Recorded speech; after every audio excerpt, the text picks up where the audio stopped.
Welcome. Welcome back, everyone. Welcome.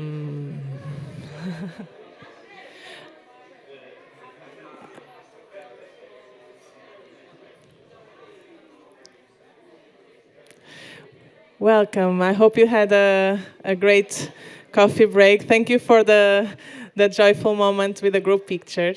And now we are going for the last, before the closing, the last session of our summit.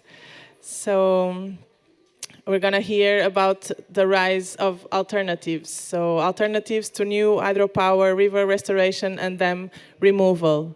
We're going to have several experts with us. And I would like to call on stage Pau Fernandes Garrido, Dragana Mileusnich, João Juanás de Melo, Pedro Tiger, and we are still waiting for Matthias Kondolf to join us online. We're gonna start here with Pau.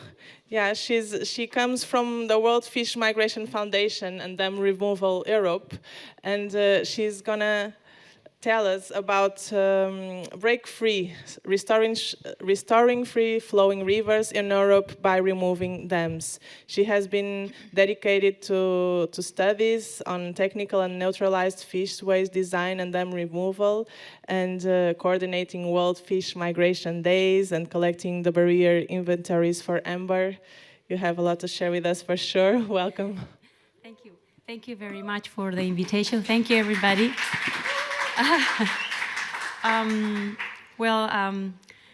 I had a 63-slide presentation ready when Katarina said to me the other day, "Oh, you have 15 minutes." I started hyperventilating, like, what? 15 minutes? And then this morning she said, "Pau, you are not the first one. Could you be the last one?" I was like, "Oh, it's great. Then I'm the last one. Half an hour extra for me." It's like, "No, you will have less time." It's like, what? So now I'm the first one. So anyway, it's a little chaotic, but I'm so happy to be here, and I have so many things to tell you. So many. I will try to speak as fast as possible to summarize everything, but hopefully I have at the end time to tell you my personal experience with hydropower in Brussels 3 years ago. So anyway, for those who don't know us. We are a young foundation, World Fish Migration Foundation, which started in 2014. And what is our goal? Well, our goal is to save migratory fish through the restoration of longitudinal connectivity in rivers. And how do we do that if we started just 3 people and we are actually 7 now? How can we do that worldwide?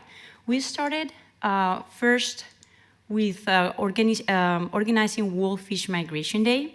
In 2014, we do this every 2 years, and our idea was to get together absolutely all organizations working voluntarily or professionally on freshwater ecosystems, on migratory fish and rivers, wetlands, restoring and protecting, because it's not the same the impact you have in society and media and politicians if 1, 2, 3, 4, 10 organizations do this, that thousands of organizations do this together on a day or during a period of time. The impact, it can be huge. And actually the next World Fish Migration Day is next May, so I really hope all of you can participate, because it really makes a difference. We are really seeing that we make a difference, especially on media. And we also participated in the Amber project. For those who don't know, it's a Horizon 2020 project that finished last year, and we were the communication leader. And also we coordinated the collection for the first time in history, the collection of all barrier inventories in Europe. We did it in 36 countries, and we finally published the final number last December 2020. Nobody knew, of course, not non-government or the European Commission or scientists. Nobody knew that the dimension of the problem well, the scientists knew actually, but not the politicians, knew the level of fragmentation and the dimension of the problem in Europe. And we collected over 629,000 barriers, but those inventories are extremely, some of them, are extremely incomplete. So we estimated that at least we have 1.2 million barriers in Europe. And actually, we started this project in 2016, and I was really excited to really finally search and find out this number, because it's really important, later you'll see, to have this data. If not, it's very difficult sometimes to start the conversation on dam removal, because if people don't know the huge number of barriers we already have. So this was truly important. And then we also started a citizen science program. We created a free application on mobile, so citizens and all kind of organizations can use it to help us locate and collect barriers that are not in the inventories. And actually we are super happy because we have over 2,200 users in all Europe and more than 10,000 records already. And last, we participated, as Uli and others comment, and during this conference, in the creation on the Living Planet Index, first time for migratory fish. And after, you already know the numbers, dramatic.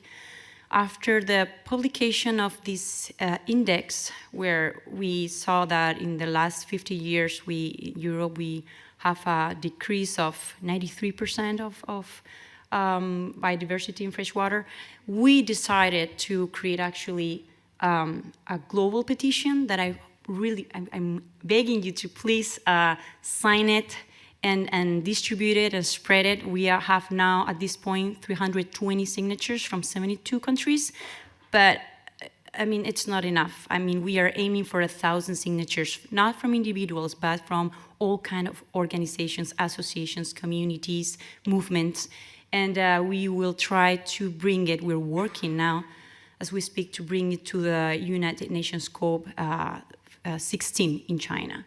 And what our demands in these petitions are basically two, and is to ask to totally protect the still free-flowing river, remaining free-flowing rivers in the world, and second, to start removing dams, and especially those with high impacts. So now, to the point, how did we start Dam Removal Europe? So almost 10 years ago, I met Herman Vanningen, the founder of our foundation, World Fish Migration Foundation, in the United States in a conference, and we were both so amazed on all the information in the States. I mean, they had legislation, they had an amazing inventory of barriers already removed. Back in 2012, they had 1,200, and they had training courses, and we were like, and what's happening in Europe? Are we doing anything? I mean, we didn't know. And then we said, okay, we need to start something. And thanks to WWF Netherlands, who fully funded Dam Removal Europe back in 2016, we started working, and we started creating a movement, the first movement in the European level, to start removing dams. But then, for our surprise, when we started collecting information, we saw already in 2017 that in Europe, over 5,000 barriers have been already removed.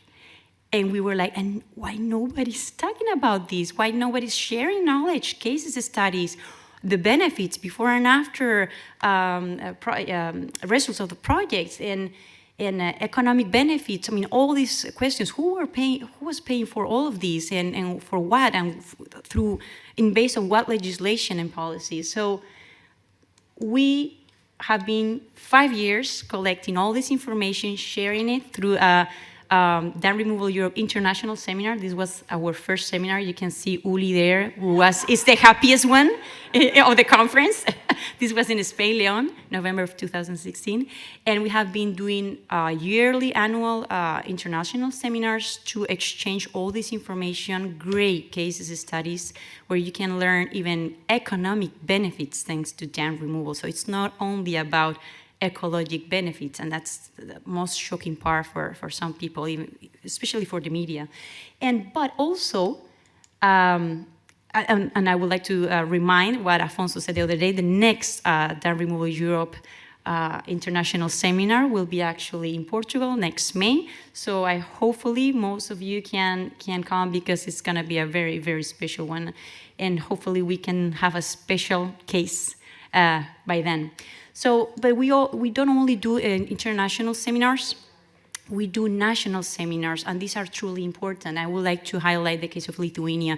We did our first national seminar focused on the case of this country in the Ministry of Environment in 2018, and only 2 years later, this woman she wanted to bring Dam Removal Europe to her country and start removing dams, she removed her first dam 2 years later. And they started, it's Carolina, she's a really river hero, and this is the second dam removal that happened, the second one in this summer.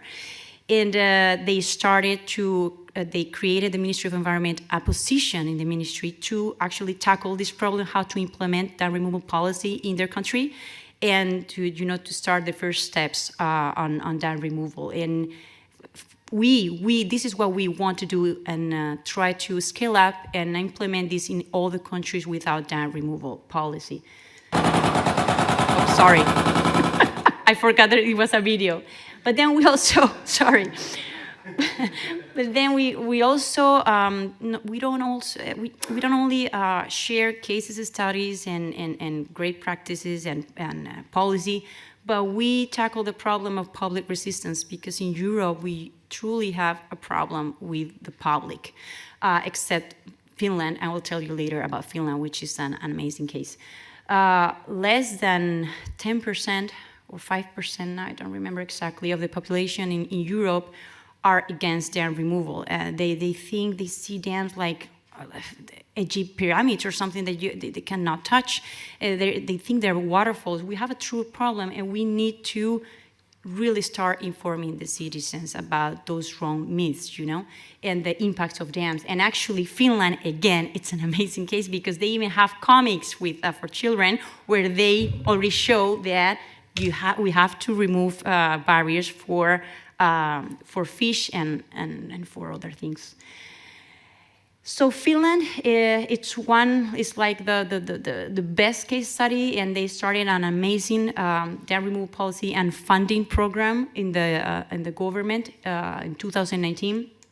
Spain is also a very good example for legislation, even though we've learned that they have not applied their legislation, that they have ignored it for over 30 years. But now they are actually starting, and they have removed over almost 400 barriers. And France, for me, is like the top.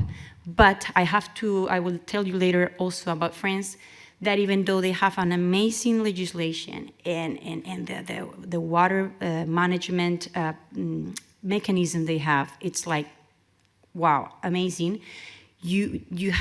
All of us have to be aware that the lobby on hydropower is so strong that actually at this point they are going backwards this year, because they have really strong power. And in June, they went to the parliament and they won. I don't know if anybody knows better than me, because I'm not French, but they won the small hydropower and oil mills investors. They want that those barriers cannot or should not be removed. So we have to be careful, because they have a really strong lobby, and even though some, like France, for me, again, I say it's the best, the battle is not yet over, right? So we still have a long path.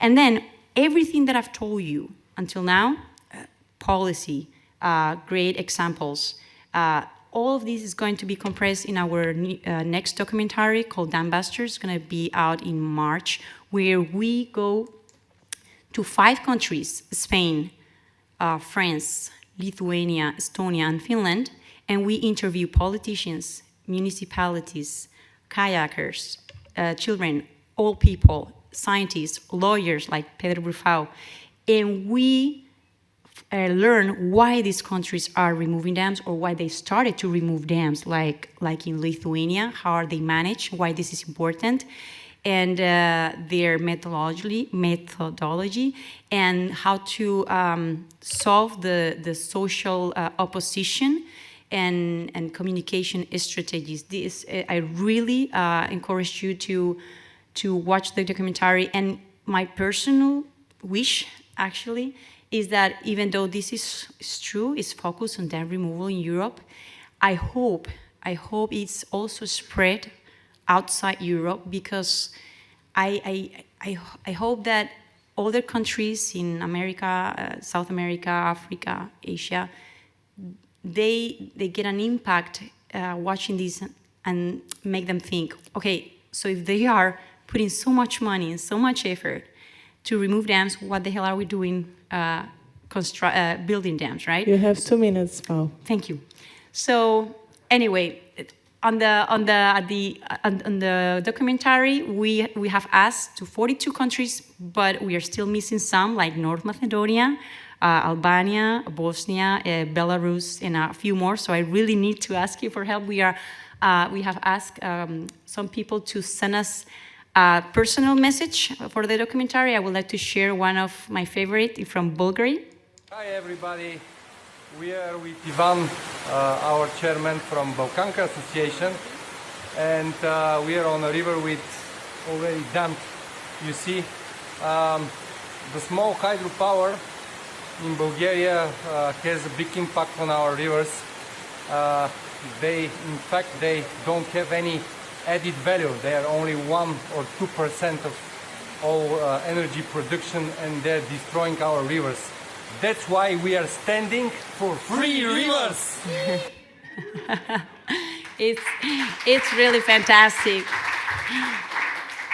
So anyway, I just want to end with a positive note, and is that 5 years ago, in the European Commission, nobody was talking about removing obstacles, and now in the European biodiversity strategy, they finally say that we need to start removing dams and get at least 25,000 kilometers of free-flowing rivers. And actually this was not binding, and it's not binding until December, because in December they will launch the restoration law, and this will be binding after that. So that's 15 have passed. Sorry? We are out of sorry. 15 minutes. And then there is more, and for just to end, that it's not always, no, it's not the problem. I don't think it's economic or funding, because there are private funding like this one, which just opened this month, that the next 6 years they will give 42 million euros to remove dams in continental Europe, 51 countries. So it's not, I think it's not about funding. There's going to be more and more funding opportunities to this. It's about political will, and you will hear that over and over on the documentary, Political Will. So anyway, thank you so much. Thank you, Pau. Yeah.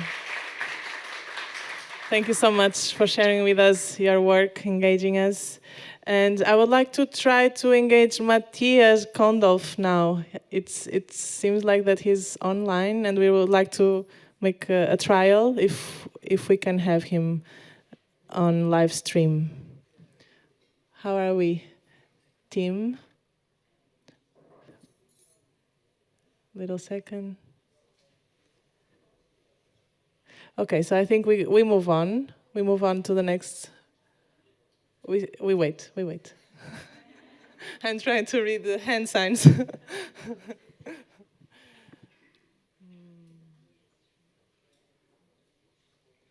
I think we really have to have Matthias for me to start presenting him. Otherwise, we're gonna wait for the end of the session to bring him.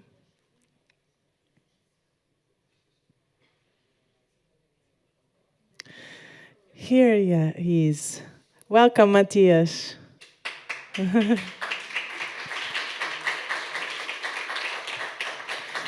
Matthias is Matthias is online with us from California. He's a teacher, he's a professor on Berkeley University on environmental planning, and he has been researching on human-river interactions, including managing flood-prone lands, urban rivers, river restoration, and river basin scale impacts on dams and mining on downstream rivers, and advising governments and NGOs on these topics.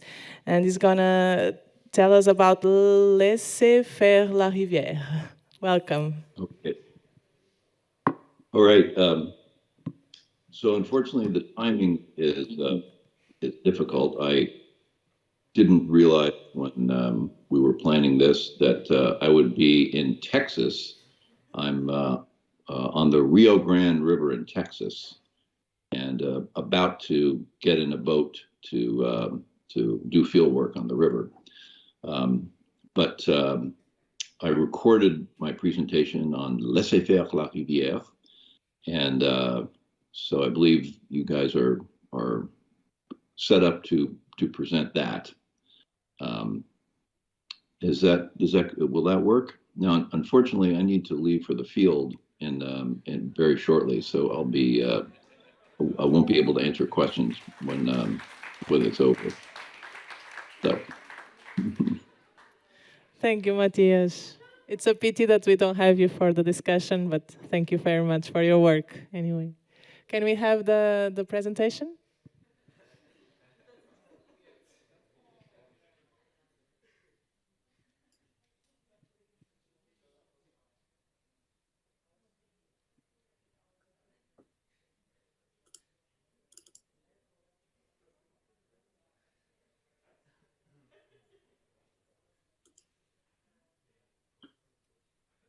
Hello, this is Matt Condolf.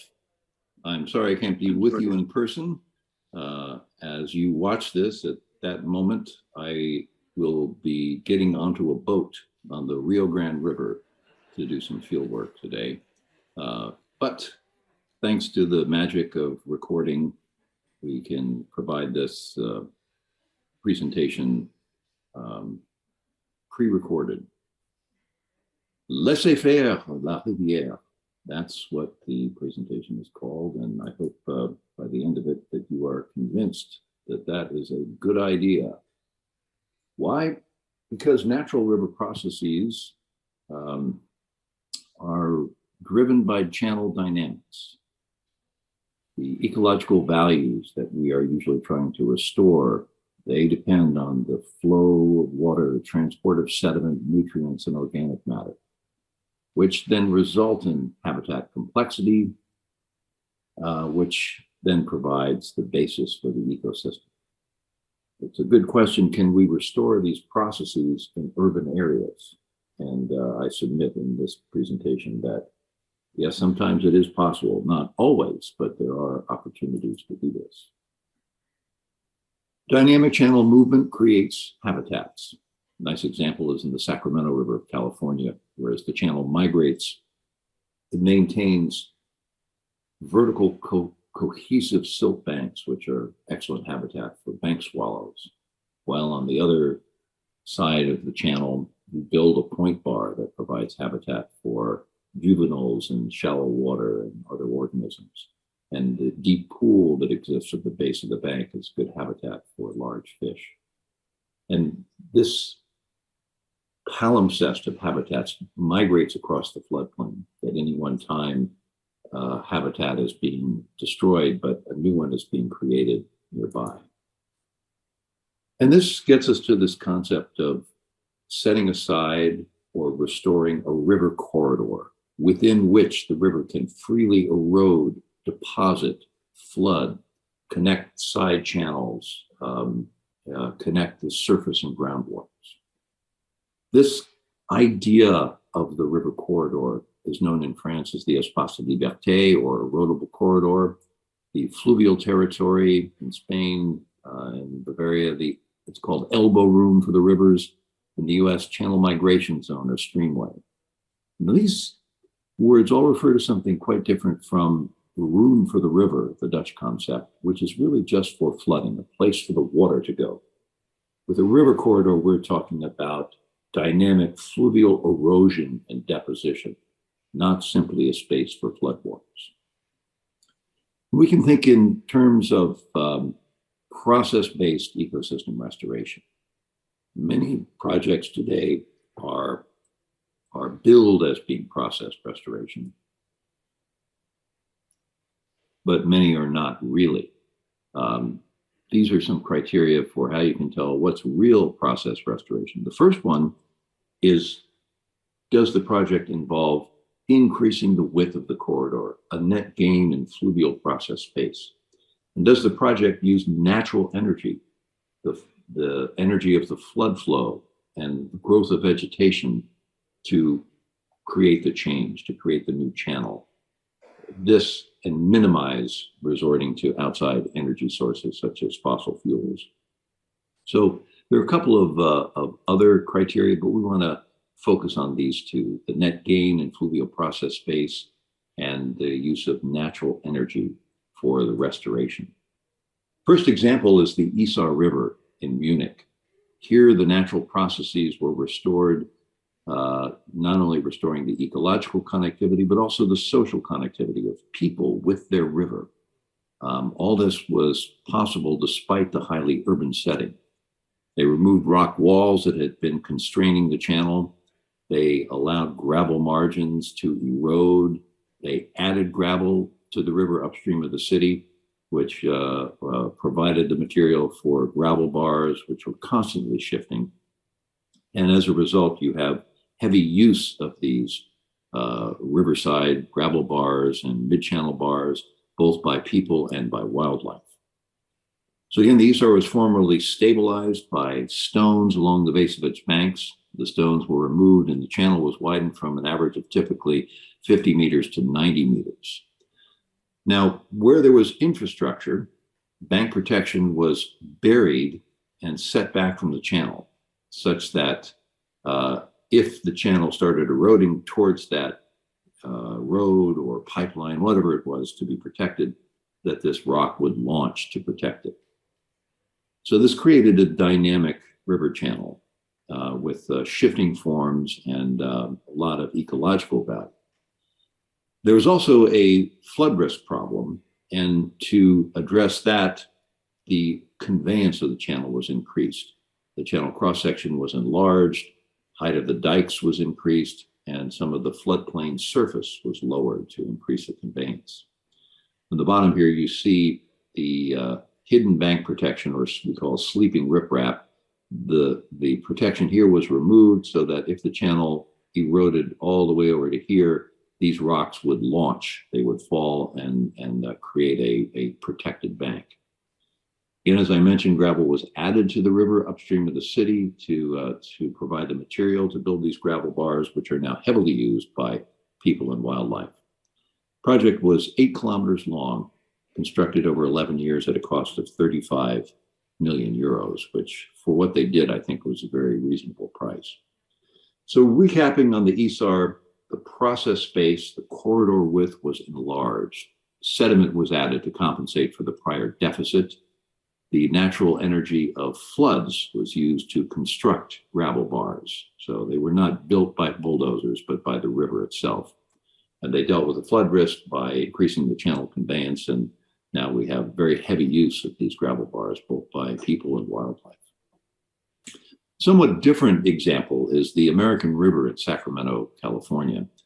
This can be viewed as an espace de liberté within a very urban setting. And in this case, the river was there with its corridor, and the corridor was simply set aside. The river flows from Nimbus Dam, 37 kilometers down to its confluence with the Sacramento River. And over that 37 kilometers, varying widths were established, were set aside. As you can see here, this is a narrow part, but most of these parts of the river are pretty wide, and they allow for floodwaters and for the river to be a river, to erode and deposit and migrate.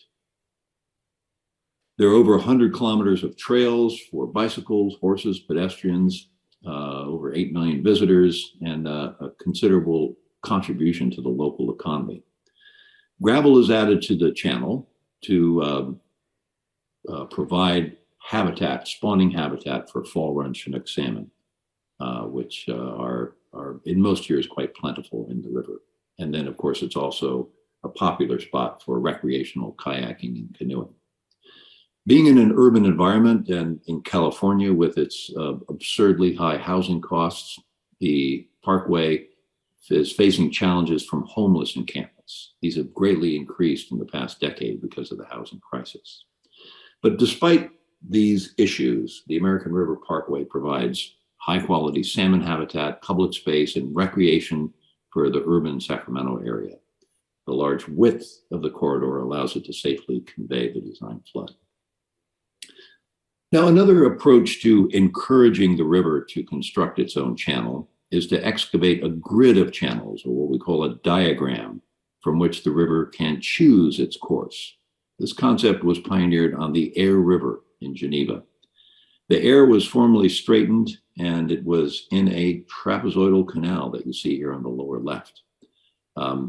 The winning proposal to restore the river provided to preserve the elements of the canal while creating to the south, creating a new area in which the river could play, which the river could develop its own form. There was concern about simply letting the river go unconstrained across a featureless surface. So the designers proposed a multi-channel template in which the Aire could choose its course, excavating a grid of channels and leaving behind these islands, diamond-shaped islands that were termed lozenges. This is how the concept was explained to the public. The designers used the analogy of a bar of Swiss chocolate eroded by hot milk. Obviously, the hot milk is finding its channel through the chocolate template. So the grid of channels was excavated into former agricultural land, which was formerly floodplain and former channel bed. The diamond-shaped bits of land in between the channels, the lozenges. So after 1 year with a small flood, less than 2-year return interval, you can see the way these lozenges are starting to erode and natural channel is beginning to develop.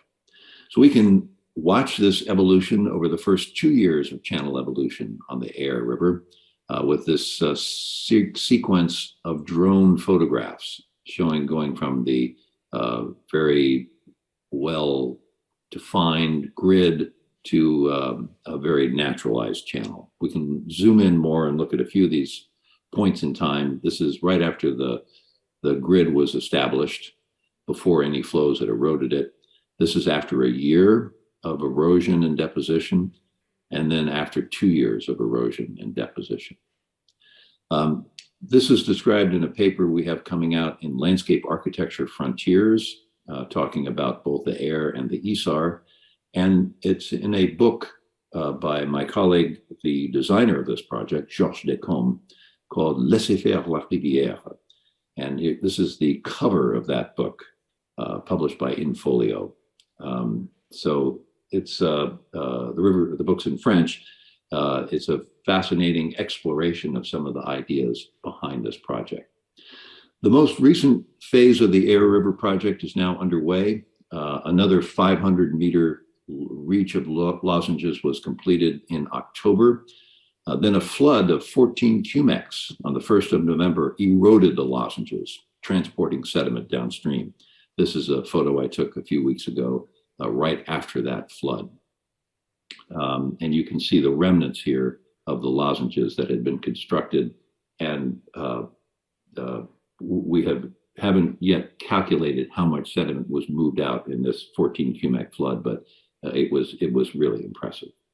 So this is a way of accelerating the development of the channel, sort of jump-starting the evolution of this river into a complex form. Many parallels to the Esar. You have the enlargement of the process space or the corridor width. It's the natural energy of floods that's constructing this complex channel. Here, sediment is available to the river via erosion of these lozenges. And in similar way, the flood risk was reduced, increasing channel conveyance. And in this case, there are some dikes that were built across the floodplain to impound the design flood. And again, the channel is heavily used by humans and wildlife. So concluding, where possible, we should give the river room and leave it alone. Let it do its thing. So long as it has high flows capable of moving the sediment, a sediment supply, and room to move, the river itself is the best restoration designer. Laissez faire la rivière. Thanks for your attention.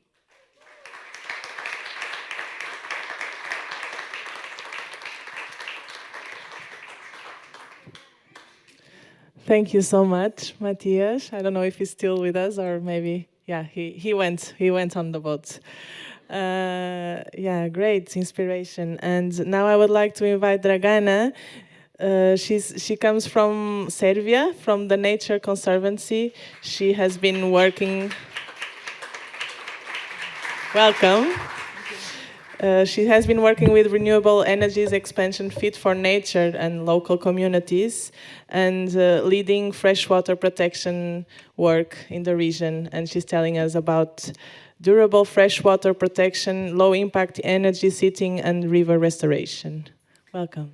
Thanks a lot. Can you all hear me well? Yeah, it's good. So yeah, thanks for introducing me as coming from Serbia. I think that's that's a good highlight to say. I'm proudly from Belgrade, but actually for the past 8 years I've been in Brussels. So you're going to hear a bit of a mix of what's already been discussed in terms of freshwater protection, restoration, but also mixed with policy. But yeah, I also wanted to highlight that coming from the Balkans, it's inevitable kind of to show you our work and share our strategies through the lens of the Western Balkans, but hopefully the content here will be useful to you much more broadly. So yeah, the title is Prevent, Protect, Restore, as I really hope to lay out the whole picture of our work for you. Let's see if this works. Yes. So firstly, a few words about TNC, the Nature Conservancy. I don't know how many of you know us. We're actually quite a big organization that was founded now 70 years back in the US. We have quite a history there, and our mission has not changed, I would say, over time, in the sense that we do want to conserve the lands and waters on which all life depends. However, as an organization, we have grown, evolved, and changed from an organization that was really buying land in the US and managing and protecting reserves, to now actually working across the globe on policies, on on-the-ground projects, collaborating with partners, and also helping develop policies. What's particular about us is also that we say around 400 in-house scientists, so everything we do is actually based in that collaboration with our scientists, who then inform us how to work on the ground, which policies to advocate for, and how to grow our work. So as mentioned, we're present all across the US, but also in 72 countries around the globe. In Europe, we are somewhat recent. It's been 10 years already, but it's been a program that's been growing, and it has taken off really in the past 3 years. I can say the team has grown. And when it comes to really working more close to the ground, it's actually the Western Balkans that we prioritize. That's why also this presentation today will tell this work. And why that is the case, I think you've heard already quite a bit about it. Those are these rivers. So TNC is a global organization. When we looked into where we should be, what should we be doing, in Europe it's clear that Balkans is one of really the biodiversity hotspots that's super important for us. So we've seen there are these pristine rivers, there's amazing biodiversity, but there's also a big threat. Again, I promise that I will keep on time. That's my personal challenge. And I speak very fast, so I think I'll make it. But I'll just, I'll go quickly through some of the points on, I think we all know why we are here, why is this important. And I think we also know what are the risks. So the risk of hydropower is still very much present in the Balkans, and the biodiversity there is still under major threat. So looking into this, we believe that we have certain strategies and certain tools to offer to actually advance this work and to protect this region. And so the strategy that I'm presenting today, as you heard, is prevent, protect, restore. So what does it mean? It means that if we look into this region, and as you've heard, hydropower and the renewable energy transition is one of the main drivers of biodiversity loss, we want to first avoid this adverse impact. So this is the prevent strategy, where we want to really tackle the energy challenge, renewable energy challenge itself, to avoid destruction from. So Diana, sorry, I think there's a request from the translation team to slow down. to slow a little bit down. Sorry. Otherwise, it's very hard for them. As I said, it's a reputation. So with prevention, we do want to fight off the hydropower challenge. With protection, we want to make sure that there's an active protection to fresh water. And with restoration, as you already heard from Pao, we want to help basically removing some of those barriers in the region. How does it look? So prevent, and I'll actually spend, I think, most of the time talking about this because I think this is the element you haven't heard much upon in the past few days. So TNC has strategies and tools to actually map out where renewable energy development should go. So what we've seen, and this is, I think, somewhat particular of the Western Balkans, is that there's still a lot of coal. So about 70% of energy production comes from coal, about 30% is existing hydropower. And there is only 1% at the moment of solar and about 5% of wind, which means we really have a long way to go. So we really need to, for the climate crisis, slow down even more. I see some signs, trying my best. We need to move away from coal. We need to build out new energies. And clearly, we also don't want to see those rivers destructed by hydropower. So what we believe needs to happen is seeing more solar and more wind on the ground. However, what we don't want to see is being here in 2027 and having an anti-solar summit, for instance, because as you've also heard, if we go and develop and grow also wind and solar in a bad way, we're going to also end up in some similar problems as we were seeing with hydropower. So what we did in Croatia, what you see here is an analysis. We took out a pilot county in Croatia that is actually very highly biodiverse. So over 50% of the land is under some sort of protected area, either nationally protected or Natura 2000. And we looked, can we build solar and wind? And can we find areas where we can build them in a way that they don't destroy the nature, but they also are respective of local communities? So the numbers you can see here, they actually show you how much you can achieve from mapping out those low conflict areas as we call them.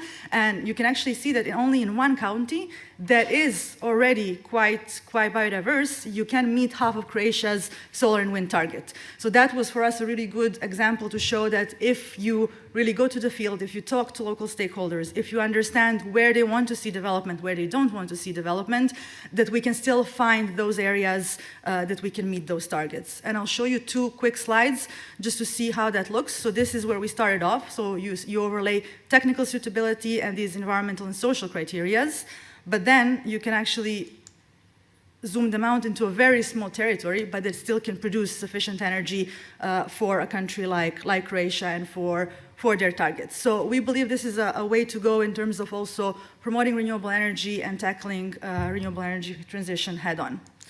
Then I'll move to protection. So this is also what Irma from WWF was already talking about, also what Tobias was sharing earlier today. So this is really one of our flagship strategies where we want to see rivers actively protected. As you've heard, there's many protected areas in the Balkans, also across Europe, but that doesn't prevent hydropower developments going there and developing hydropower on those rivers. So as TNC is a US organization that has a lot of experience on implementation of the Wild and Scenic Rivers Act, what we are trying to do is also to replicate that sort of legislation into the Western Balkan countries. And we're really proud to say that thanks to WWF, who's here, and also our other local partners, so far we managed to actually have those sort of protections that seemed quite difficult and quite unlikely only 4 years ago, I would say. So there are now 2 rivers that are legally protected, and there's many more in the pipeline. So Irma was mentioning around 200 kilometers of rivers that we actually hope to see protected next year. What we do in practice is that we really collaborate with local partners, but we bring our policy, our legal and technical expertise to help develop studies like some of those that you see on the screen that actually inform the policymakers on how to make those protections so they do become effective. Now, the next thing also is the implementation. So as it was already said today, enacting policy is one thing, it's great, but we also know that these policies are often not actually followed in our countries, in the Balkans, maybe even more than in other parts of Europe. So this is why even when protection happens in place, we do want to make sure that the work continues. So the picture that you see here is from Montenegro, from the Zeta River that has been protected, but we're also working with local NGOs to set up a biomonitoring process that would actually be held and kind of monitored by the local NGOs together with the local community, but hopefully ultimately will be used by the management body of this protected area, and it will become more sustainable in the long term.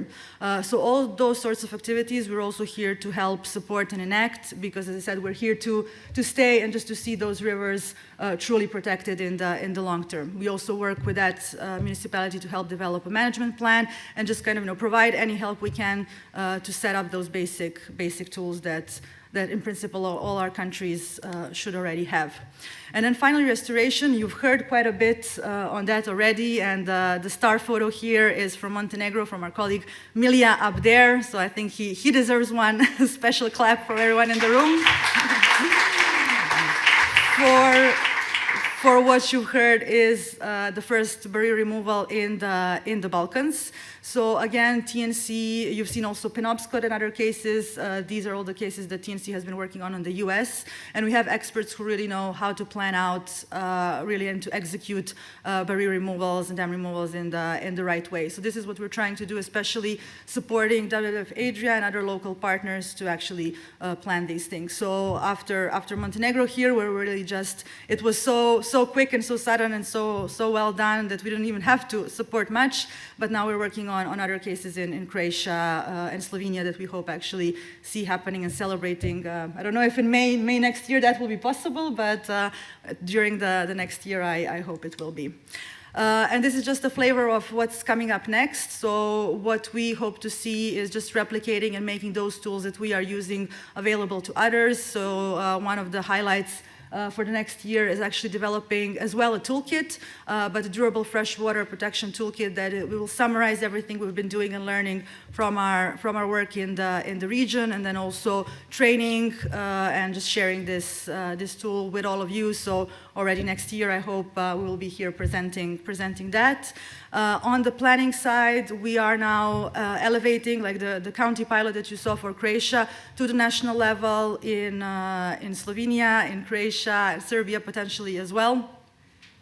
So that work is also on the ground, and there we see there's an interest also from our European partners to scale that across Europe. And finally, for restoration, as I mentioned, we will focus on Croatia, make sure that there are some tangible on the ground removals happening next year, and then also disseminating and providing any support that may be needed in due course. So that's it for me. It was quicker. Sorry to translators for that especially. But yeah, I wanted to keep on time. So just the main point is we're here to help in any way. Please reach out. These are my contacts. Thanks so much. Thank you so much, Dragan. It was really empowering, and yeah, then. It's good to have some time for discussion after also if you have any questions. And now I would like to invite João de Melo from Nova University of Lisbon on alternatives to electric production. He's a professor on the University of Lisbon, Nova University, and he's teaching, researching, and conducting consultancy on sustainability assessment and policy, eco-design, energy efficiency, and nature conservation. And being a lover of nature, he was also a founder and served as a president of Giota. So it's a pleasure to have you. Welcome. Thank you very much. My pleasure to be here today. Actually, I've been in this stage many times along the years, but I would say that very few times for such a worthy case as this one. I do love rivers. I do love rivers, which was the reason why I embarked on these adventures. As has been said by our moderator, I began to be concerned about the environmental protection about 40 years ago. I was then about 30 kilos younger. And at the time, I remember a discussion in this precise room about that time, or a few years later, when we were discussing what was the future of environmental impact assessment. And one of the conclusions was, well, we had to do a lot more of it. So we have been doing a lot more of it. I have been asked today to talk about the alternatives to hydropower. And perhaps the most important message that I can leave here is that there are alternatives to hydropower. And of course, hydropower is one of the biggest motives to create dams and barriers in rivers. So it's important that we understand well, the reasons and how we can convince people that this is indeed a bad thing, and look at not only the ecological part, which is well known by all of you, but also the economics and social issues associated with this. This is an image of the former Tua River in Portugal. This place is no more because it has been flooded by a dam, which we have been fighting for years. And as you can see, besides the fantastic landscape, it actually does have a very interesting economic value. It was being used at the time this was a dam was built and this was flooded. It was being used for ecotourism, for rafting, as you can see. I was one of the people in that picture there. So this is why one of the reasons why I love rivers, beyond all the science and all the rationalization why we must keep rivers. First thing we should understand about rivers, that we have to have people, particularly young people, love them. And there is no better way to love rivers than go there. I was hoping that this summit would also have some field trips with some rafting, but unfortunately the logistics was a bit difficult, so we were not able to do that. But nevertheless, you are invited to come. Well, we still have some places for rafting in Portugal. My point is, this is first and foremost a matter of conscience, education, mentality. So we do have to have our younger generation come to nature, know rivers, and that's one of the message I would like to leave here today. This is an image from another fantastic place, the Sabor River in Portugal. A large part of this river has been destroyed. This image is before and after the area that was going to be flooded, has been flooded by another large dam, the Baixo Sabor Dam.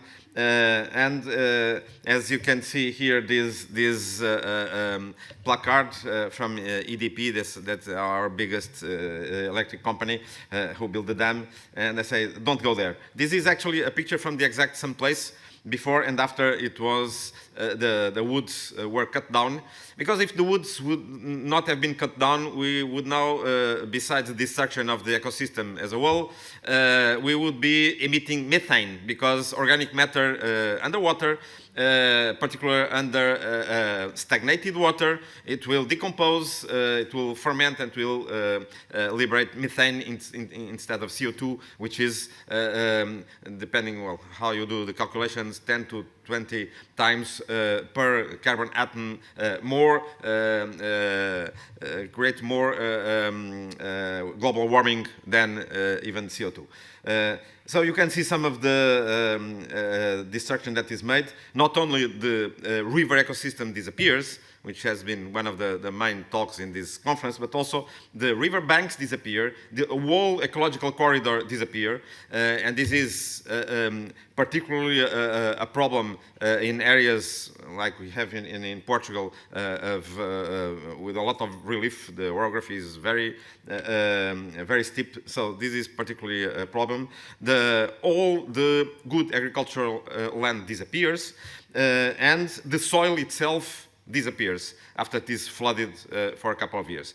With the river ecosystem restoration, we are talking about years to decades. With soil recovery, we are talking about centuries. So this is in areas where we are destroying a significant part of existing agricultural land. This is an even long-term impact. Just a brief review. You all know many of these things, but besides the extraction of ecosystems, we have the problem of sediment retention in areas where there is a problem with coastal erosion, as is the case in Portugal and many other countries throughout the world. This is a real problem. In Portugal, we now have something, because we have many large dams, and most of them retain sand, sediment, particularly sands. The result is that about 90% of our coast is under threat of erosion. This is likely to get a lot worse because of the rising sea levels linked with climate change. But we estimate that we have 15 to 20% of natural sediment arriving to our coasts. So there is a complete imbalance of sediment flow along the coasts. So this is one of the lesser known impacts of dams. I already talked about destruction of agricultural land. There is, of course, a profound change of landscape and a profound change of the identity of the regions, the local livelihoods themselves. People who lived with the river, people who fished in the river, and so on. A reservoir is a completely different ecosystem. This link with the river and the landscape often disappears. Also, when, and I'm going to show in a moment the economics, dams are a very, or hydropower is a very expensive way to produce electricity. And this is getting worse and worse because, of course, with this kind of resources, you choose the best sites first. So in many countries throughout the world, what happens is that the best places for hydropower have already been taken, and now we are going, we kind of scratching the bottom of the pot, so to say. And so we are going into places that have higher impact and lesser rentability. So for you to have an idea of the economics involved, energy efficiency, meaning investing in energy efficiency, it might be a nice idea to have less light right now in this room. We are discussing alternatives to dams and to barriers in rivers. We do not need so much light in this room right now. It's actually a good thing that we have daylight. Oftentimes, the conference rooms don't even have windows. So this is a big part of what we are talking about. A large part of our energy, so-called needs, are in fact energy waste. Okay, so is there anybody? Actually, I'm getting what from these all these lights. Is there anybody who can control the lights and decrease the power of these lights here? Thank you very much. Okay, so we can save right now with the technology at hand and with positive economics. We could be saving in most industrialized countries about 30%, 30 to 50% of the energy we are using. Well, economically rentable for certain 30%. Technologically possible over 50%.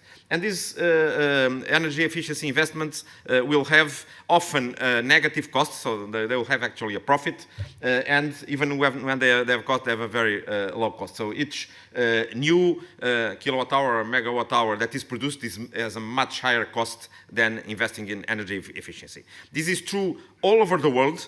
And it is particularly true in emerging countries and in highly industrialized countries. But this is true in every country, virtually every country in the world. The average market price in the EU last decade from all sources, thermal, nuclear, renewables, hydro, etc., has been about 50 to 60 euros per megawatt hour. Which means that any new investment that has a higher levelized cost of electricity higher than this is bad business. When you look at renewables, which we really need to do to reduce fossil fuel consumption, we are looking at average costs levelized costs between 40 and 150 euros per megawatt hour. So some of the renewables are still more expensive than market average, but many are already less expensive than market average.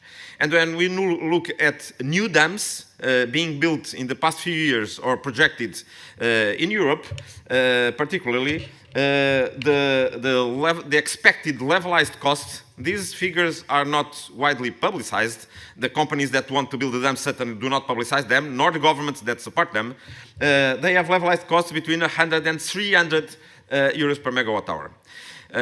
In Portugal, we had a so-called plan for high-yield hydropower that was set up 14 years ago, and GIOT and other environmental organizations with support from a number of other organizations involved in the organization of this summit. We have been battling this we battled this for 12 years. After 12 years, we managed to shut down this plan. We lost a couple of rivers. Those photos that I showed you were rivers that we unfortunately lost. There are fallen friends in battle. We managed to have the project cancelled, and we saved some of the rivers that were intended for destruction. We were told many times that it was useless to do this because they were too powerful. They are indeed too powerful. Nevertheless, we managed to shut down most of the project. And interestingly, some of our allies were the financial people in the electric companies themselves. Because at a certain point they understood that it was not worth it to pursue these projects, because not only were they too much trouble because of public opposition, but they also were bad money, bad business. So that's an argument that we should use more often, because it's true. There are indeed many alternatives regarding energy efficiency. As I said, we could reduce immediately our energy consumption by about 30% with a profit, at the profit.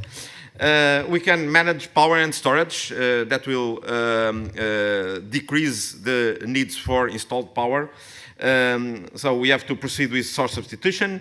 There are a lot of new concepts for energy business, such as smart cities with a lot of optimization features, so-called zero energy buildings, microgeneration. The former speaker talked about the need to create better projects, and it is in fact very different to set up solar power on top of the existing buildings or put it out in an agricultural field or in a natural area. The impact, of course, is hugely different. In Portugal, we have done the math, and the existing buildings can produce 2.5 times the electricity needed by residential and commercial activities. They cannot supply the industry because the energy consumption in the industry is more complicated and higher. But for residential and commercial uses, we can provide all the energy we need on top of the existing buildings. We do not need to go creating large solar power plants. And last but not the least, we need what has been designated by Pope Francis and other people as the ecological conversion. In fact, we do not need so much energy or so much water or so much stuff in general. We have a consumer society where we certainly use up too much of our resources overall, including our rivers, but not only our rivers. So we really, what we really need is a change of habits. We need to understand that we can be in a conference room and have less lights on. We need not only to think about saving the river, we need to think about reforming the way we think, we act, we live as a society. So that is part of the deal. Otherwise, we will not make meet hand. So this is difficult. All of you in this room have been involved one way or the other in defending rivers and in studying rivers, recovering rivers. But I really do believe that we have to be part of a bigger change in the way we think overall in our society. Thank you very much for your attention.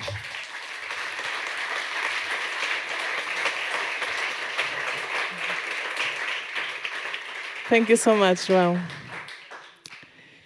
Thank you for your presentation and the good energy. Yeah, the good less energy.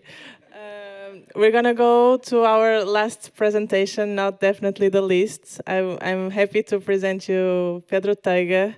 He comes from the University of Porto and Rio Enterprise that he founded.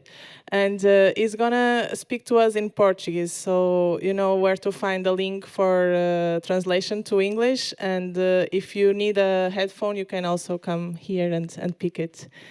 And yeah, we need one here for Dragana, please.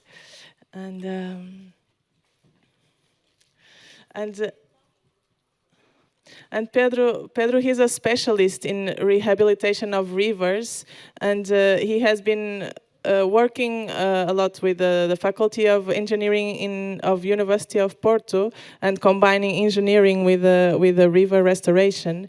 And he has, since 2008, he has been working with several municipalities, especially in the north of Portugal, but also a bit all over the country, and with participatory processes on conservation and monitoring projects of rivers. And his interventions has been in a total extension of 500 kilometers in rivers in Portugal. So thank you very much for your work, and thank you for being with us.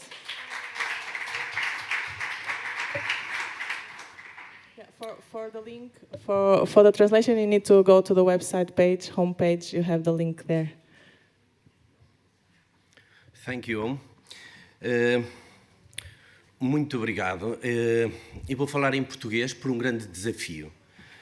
Porque é muito mais simples quando os cientistas ao nível do mundo se encontram e falam todos a mesma linguagem.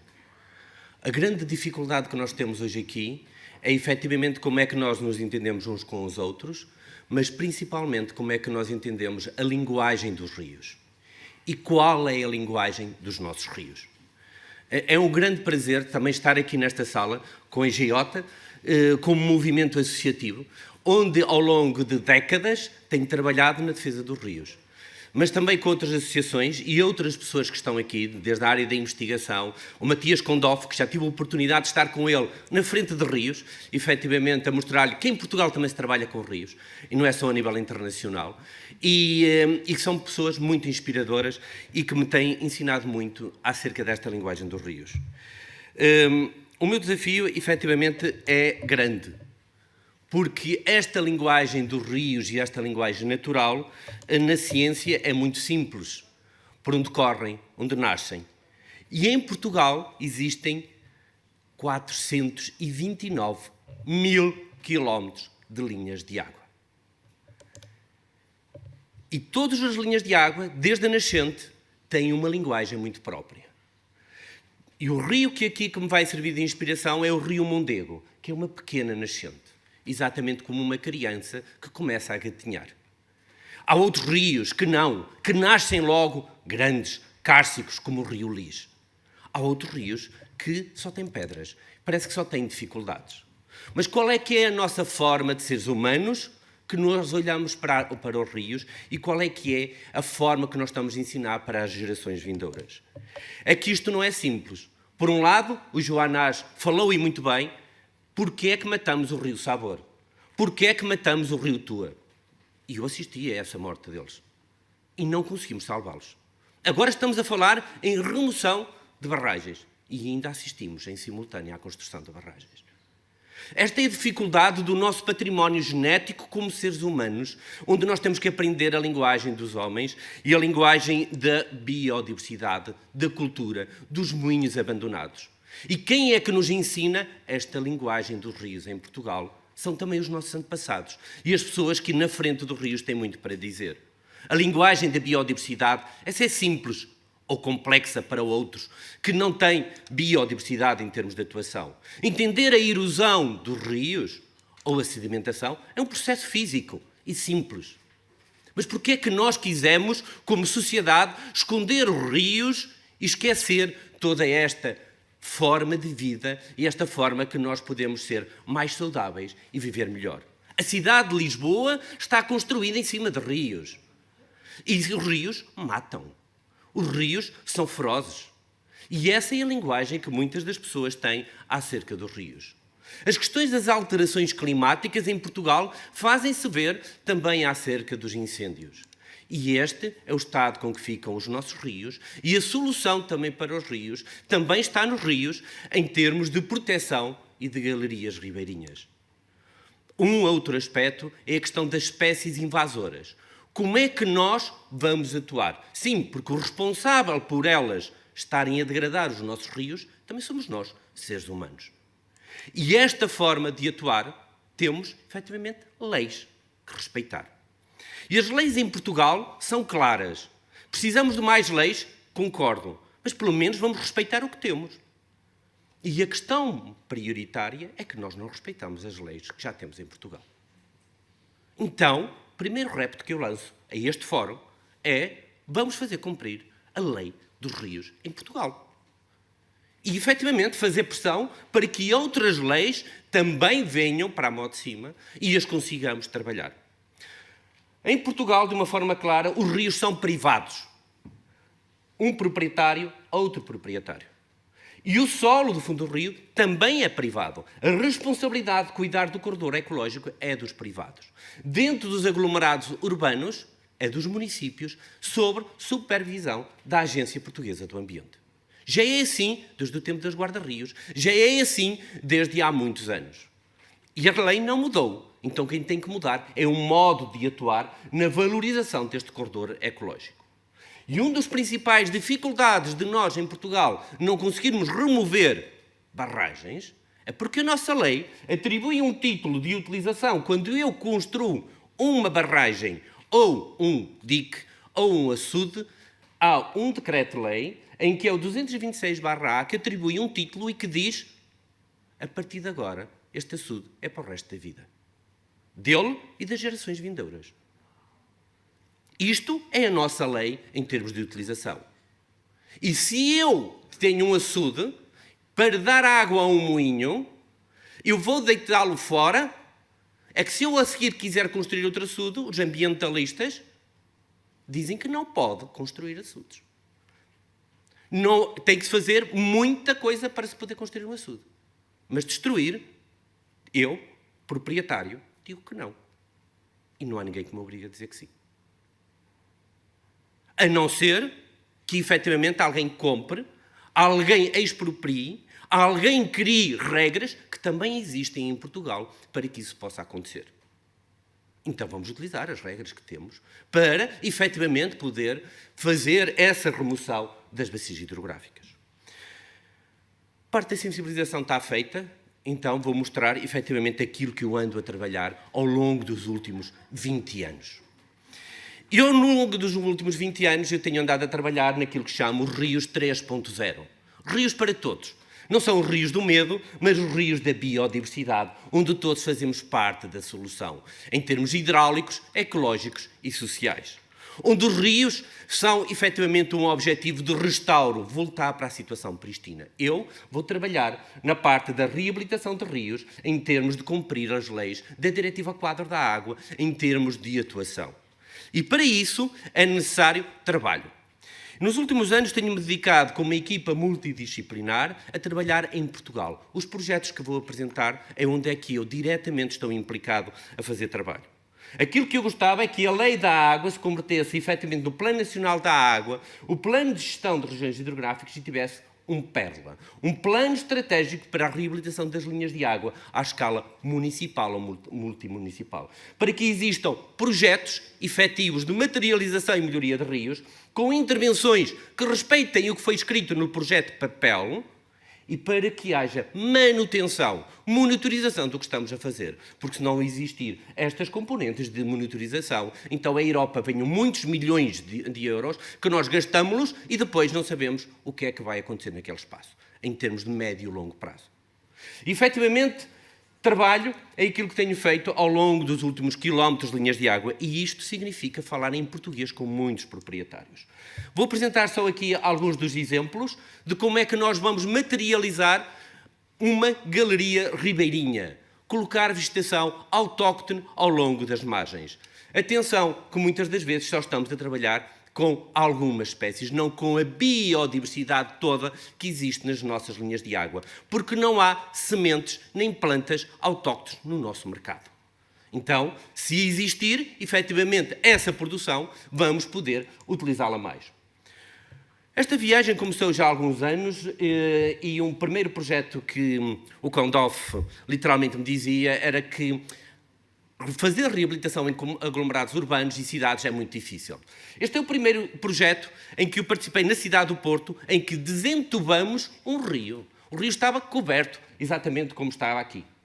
E reparem como é que nós o transformamos num espaço de inundação preferencial. E aqui, neste local, neste momento, aplicamos técnicas de engenharia natural para fazer a estabilização das margens e em 2017, tive uma visita de José Bueno, do Rios e Ruas de São Paulo, para visitar como é que em Portugal estávamos a desentubar rios. Porque em São Paulo tem o mesmo problema, como existem muitos lugares no mundo com esse problema. Mas que, efetivamente, este lugar já é assim, com biodiversidade, e onde as pessoas podem usufruir. Outro exemplo em situações urbanas, na cidade de Braga, a norte do país, onde o rio estava exatamente com este aspecto de betão, concreto, em que fizemos foi pegar nas máquinas, eu gosto do som das máquinas, a partir o botão, efetivamente a fazer reconstrução, a fazer reabilitação de rios em termos de atuação, que é muito mais fácil do que marretas à mão. E reparem aqui, exatamente no final da obra, que parecia muito duro ainda, passado um ano, agora em 2021, já ouvimos a água a cantar e a renaturalização.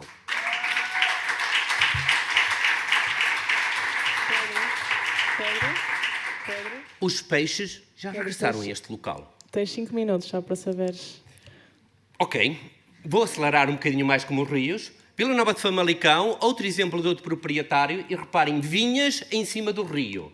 Este é o proprietário que efetivamente teve que ser convencido em português para ele deixar remover as videiras neste local e efetivamente fazermos uma plantação de galeria ribeirinha. E neste local, ainda neste município, fizemos o primeiro laboratório de rios. E este primeiro laboratório de rios teve, efetivamente, participação pública, formação dos técnicos e envolvimento da comunidade em desenvolvimentos. O laboratório de rios também evoluiu exatamente para mostrar que as árvores crescem em Portugal, também ao longo das margens dos rios, e não são mal nenhum. Um outro desafio que trabalhamos é o conceito, em termos de teste, dos novos heróis para os rios, os guardiões dos rios. Um movimento individual, mas que deve estar sediado nos movimentos associativos, que deve estar sediado a trabalhar nos municípios com os seus trabalhos para criar e guardar os nossos rios.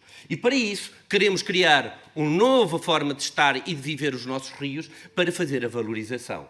Com esse processo foi possível identificar 3 guardiões de rios para o município de Famalicão. Após os incêndios, tive a oportunidade de trabalhar em vários municípios. Cortar os eucaliptos que existem ao longo das margens, fazer cumprir o domínio hídrico ao longo dos espaços, criar bacias de retenção, monitorizar, acompanhar as obras, dar formação aos empreiteiros, olhar olhos nos olhos dos proprietários. E este trabalho é efetivamente necessário. Aqui fez-se a expropriação de trabalhos na proteção de riscos de cheias e de inundações para ruas como estas, que são rios entubados, que têm este espaço. Então criou-se um grande canal artificial que a água sobrante nos momentos de cheia vai correr para este canal, para norte e para sul, e desviar a água. Isto é um canal artificial. E reparem, o rio está aqui, os efeitos de cheias, e aquilo que nós queremos fazer é converter aquilo que a engenharia civil, normalmente a hidráulica, fazia canais de betão, nós vamos aqui construir com técnicas de engenharia natural e valorizando o habitat e as espécies ao longo deste espaço. E isto seria apenas teorias se não tivéssemos neste momento já com as máquinas em campo a abrir estes canais, a fazer fiscalização, o acompanhamento da obra, da integração, criar espaços de inundação preferencial com técnicas de engenharia natural e fazendo a valorização. Passado um ano, já está com este aspecto. E, efetivamente, os rios vão para o mar. E há a ligação deste próprio espaço. Outro projeto nos Açores, sistemas que nós estamos a trabalhar com a SPEIA, onde nós estamos a fazer a valorização das técnicas de engenharia natural e fazer a contenção das invasoras. Isto é só invasoras. Cortou-se tudo e estamos a fazer as técnicas de engenharia natural para fazer plantação, formação e envolvimento. Um dos elementos que em Portugal é possível nós fazermos é conectividade. Este é o açude inicial com 3 metros de profundidade que os peixes não conseguem saltar. Então, conjuntamente com o ICNF, fizeram-se um projeto para ser implementado em termos de valorização. Cá estão os 3 metros. O que nós vamos fazer, basicamente, é criar outro açude aqui para criarmos a altura suficiente para que os peixes possam subir. E cá está o projeto. Cá está a obra e o trabalho a ser desenvolvido com as dificuldades de obra e a fase da construção. E aqui esperemos que os peixes possam saltar e haver conectividade e termos apenas a altura suficiente para que os peixes possam saltar, o salmão, e que temos aqui o objetivo. Plantamos árvores de vegetação ribeirinha, criamos corredor ecológico. Ao lado, fizemos outro projeto equivalente, mas com uma solução técnica vinda das universidades para criar um sistema de transposição de peixes a serem colocados. Vai funcionar ou não? Estamos à espera de resultados de monitorização, efetivamente das velocidades de atuação e de valorização destes próprios espaços. E, muitas das vezes, aquilo que precisamos é apenas chegar aos açudes, às pequenas barreiras, e colocar um conjunto de pedras a jusante para que os peixes possam saltar. E isso é possível de o construirmos. Já para fechar, e como o tempo aqui urge, deixo aqui o repto de nós criarmos, efetivamente, no país de cada um, no município de cada um, laboratórios, espaços de aprendizagem, de demonstração das boas práticas. Este é, efetivamente, mostrar pela positiva, envolver pela positiva, democratizar e dar acesso a todos. E todos têm direito a ter rios livres. Todos têm direito a mostrar e a ver com os próprios olhos exatamente esse tipo de atuação. Aqui em Águeda fizemos o último laboratório de rios. Este laboratório de rios tinha muros de um lado e do outro que foram deitados abaixo e que se criou com este proprietário um corredor ecológico muito próximo ainda de parque, mas com a aplicação das técnicas de engenharia natural para criarem o habitat, para melhorarem as espécies ribeirinhas e elas poderem mostrar o que é a biodiversidade. Estas plantas estão aqui. Pediram-nos para as cortar. Colocamos lá uma placa a dizer: vamos proteger os insetos, vamos proteger os polinizadores. E as pessoas agradeceram. E então deixaram já que este trabalho possa acontecer. Este é levar a arte aos rios. Tinha uma casa ao longo dos passos e aquilo que aconteceu é que colocamos umas estátuas da família dos rios, da Águeda, com a inauguração, dando formação, fazendo a monitorização. A comunidade somos todos nós, para criar a valorização. Esta é a minha equipa, este é o Rio Mondego junto à Foz, e espero eu que tenham gostado. Muito obrigado, até uma próxima.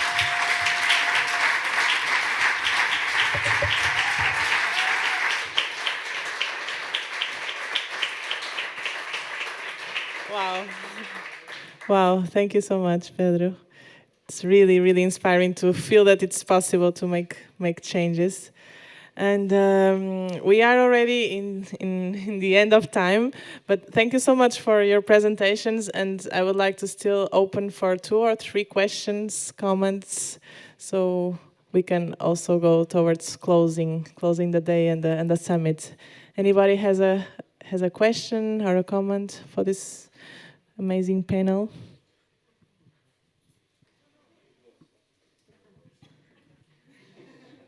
I guess we're still landing what we just received. Thank you very much. Sorry, it's me again. My question, I mean, I do have questions for dam removals, and I think it's all really interesting in the restoration. So can I do like 2 questions? Is that okay? Yeah. Okay. So for my first question on sort of, because you talked about dam removals and also your restoration, there is legislation coming up. It's not going to be decided in December. It's going to be proposed, hopefully, in December. My question is, how do you think this will impact sort of restoration in Portugal, also in restoration in sort of other parts of Europe? How do you think this is going to really improve the situation? And my other question was for the presentation related to the alternatives solutions. I realize, and this is going to be because I'm really picky about it, that you did add biomass as one of an alternative solution. And as you know, Euronatur does not agree with forest biomass being included as an alternative solution. So I wanted to understand why you would add forest biomass, given the massive amounts of research that suggests that it actually just leads to increased CO2 emissions. Thank you. Thank you. So let's start with the first question. Anyone would like to give an answer to that one? In my opinion, I think it will be very positive because for the countries already with policy, like Spain or Austria, which they haven't really follow their own national laws. And when things come from Brussels, it feels like, my feeling is like, it's like the mouth of the wolf, you know, they fear, I think, the fines or something, and they start really getting active. And that's actually what happened in Spain. And I think what's happening in Austria or will happen in Austria, I don't know, maybe Uli can say. And for those countries without policies, I think it's going really to encourage them to start, you know, because it will be mandatory. I think it's going to be positive. If I can add also shortly, our experience with talking to Croatia and Slovenia, for instance, is that they're also already preparing. They're already thinking about it, like the message is out there. And I would even say that they're possibly even now prioritizing restoration to protection to some extent, as they really are kind of getting these messages and feeling the pressure. So yeah, we expect the same, hopefully, yeah.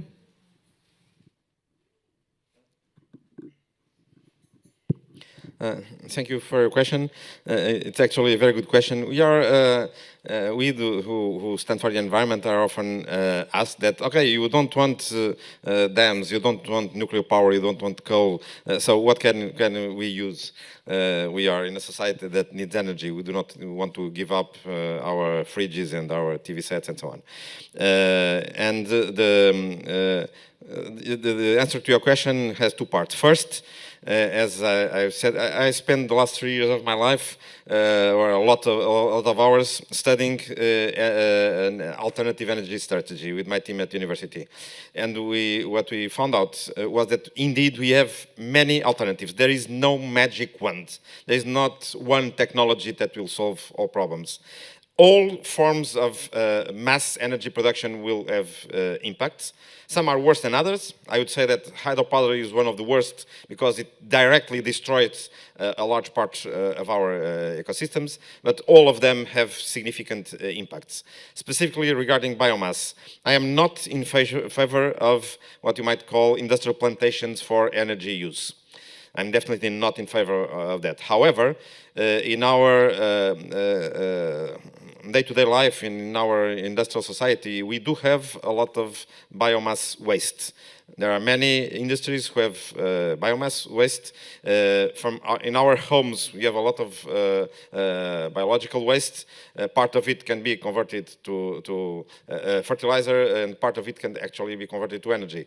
So it is very good economics and ecological procedure to use biomass waste as a fuel, because it is certainly better than burning oil or coal. You cannot do it anywhere, anyhow. for instance, should not use it to produce electricity. You should not use it in large quantities for heating systems, because there are better alternatives. However, for instance, for home heating in rural areas, it is perfectly reasonable as long as you use high efficiency equipment.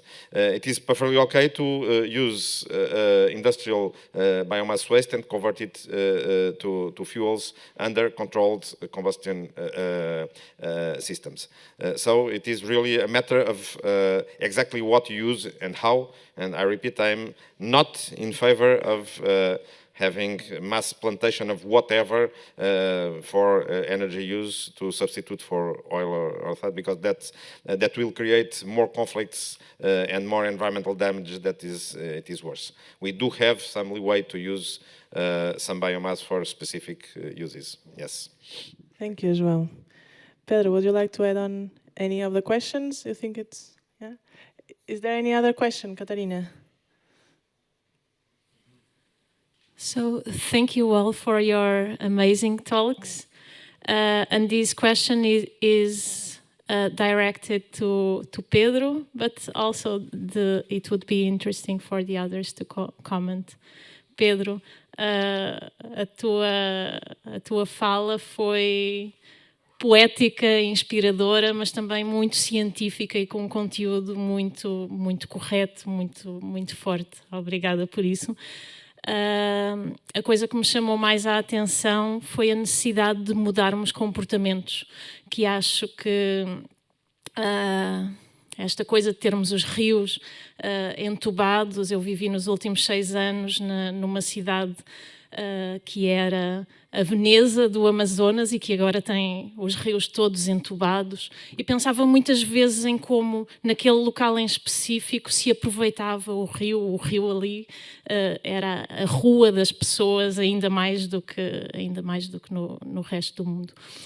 And so the question is, how do we change? First, how did it happen that we changed our behavior so much that we destroyed our rivers?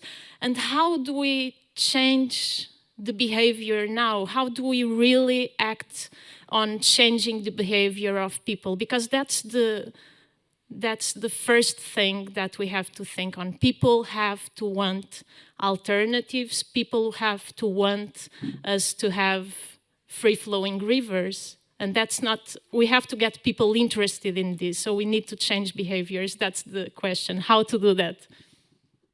Thank you, Catarina.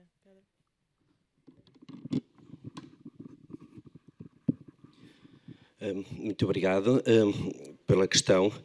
E acho que essa é a questão de fundo, todos nós. É que uma das coisas que, ao longo dos anos que estive a trabalhar no mundo das ONGs, quase a tempo inteiro, em muitos momentos da minha vida, é que nós queremos alterar as pessoas e nós queremos que elas mudem. E elas não querem mudar. E elas estão bem. Então, o primeiro passo é que as pessoas percebam que estão mal. Que há algo melhor. Que há outra vida para além daquela vida que elas estão a ter. E houve alguém que me questionou numa sessão pública. Pois, é muito bonito isso dos rios, mas eu ainda tenho problemas de educação, ainda tenho problema de acesso ao trabalho, ainda tenho problemas de salário, ainda tenho problemas de saúde, que não está resolvido. E, efetivamente, essa pessoa mudou para mim alguns dos reptos, que é, para mim, os rios são o pano de fundo de uma mudança e de uma transformação social. E se eu conseguir melhorar um rio, eu vou conseguir melhorar uma sociedade. Mas para isso ser verdade, eu tenho que mudar mesmo o rio. Porque tenho que colocar as pessoas a falar, a transmitir efetivamente da importância que o rio tem e como é que pode melhorar a qualidade de vida. E isso, então, há 2 modos de alteração. Que é aquelas pessoas que mudam porque, é assim? Então eu vou seguir. Exatamente como a pessoa que fuma. Mas isto faz mal à saúde? Então vou deixar de fumar. Há outro que não, que é, eu para mudar, eu sei que hoje não vou fumar este cigarro. Eu tinha vontade, mas não vou fumar. Eu tinha vontade de, mas não vou fazer. Nos rios acontece exatamente o mesmo. Que é o proprietário que tem margens de rios, hoje pode não deitar herbicida, hoje pode não deitar estrume em cima do rio, hoje pode não contribuir para matar o rio. Noutros dias não sabe, porque não sabe efetivamente muitos dos aspectos. Mas o A de é assim, alguém tem que dar a informação clara, simples, que ele entenda. Alguém tem que estar disponível para falar olhos nos olhos. Alguém tem que andar no território e ser genuíno, mão com mão. Muito obrigada, Pedro. Yeah, a last comment. I would like to give an example. I agree with Pedro. The Free Rivers project at Giota, who ended up cancelling a number of large dams and ultimately organizing this conference today, was born in a rafting expedition to the Sabor River, where we still have the Baixo Sabor as a river. These people who went in this rafting expedition said, okay, is this what they are trying to destroy? Okay, where do we enlist to prevent this? So, irrespective of what role you have in an NGO or in society or in the university, the first thing that you have to do is you need to want to change things. I often take my students to the field whenever I can, and I pride myself on many of them having changed their opinions after they went to the field. Books are not enough. You have to look people in the eye. You have to have particular. You have to have particularly youngsters loving rivers. Well, they should splash in the water. This really changes the outlook on things. And this is particularly true of our very urban society.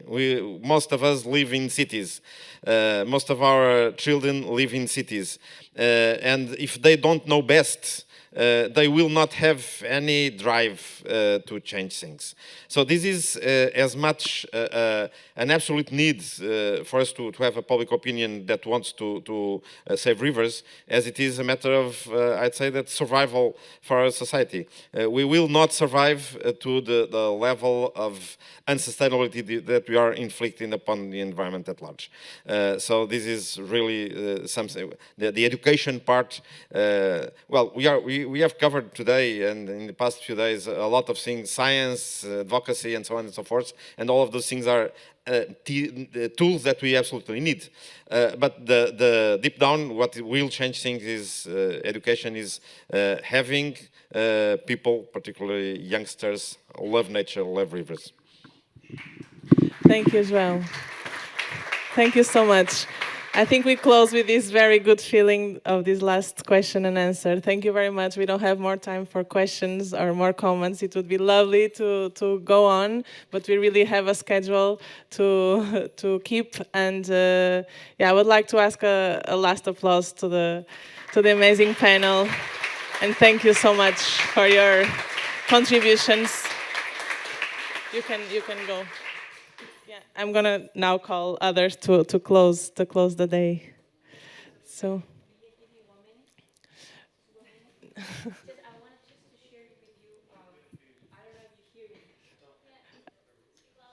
Okay, I'll speak louder as much as I can. Later, I would love to share with you what happened to me in Brussels 3 years ago. I couldn't share with you that. But to answer Catarina's question, I would like to just tell you what happened to me in my first in 2016 in Spain, when we presented that removal Europe for the very first time, didn't having any website or anything. I had my first interview with the national radio in Spain. It's online, actually, you can still, I think, hear it. And the first question, it was my first interview ever in the radio. It doesn't work. It does. Oh, it works actually. It works. Okay, sorry. And the first question I got was from the radio.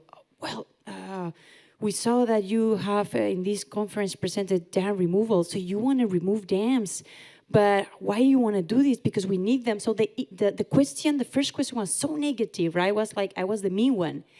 And in 1 minute they give me to explain why.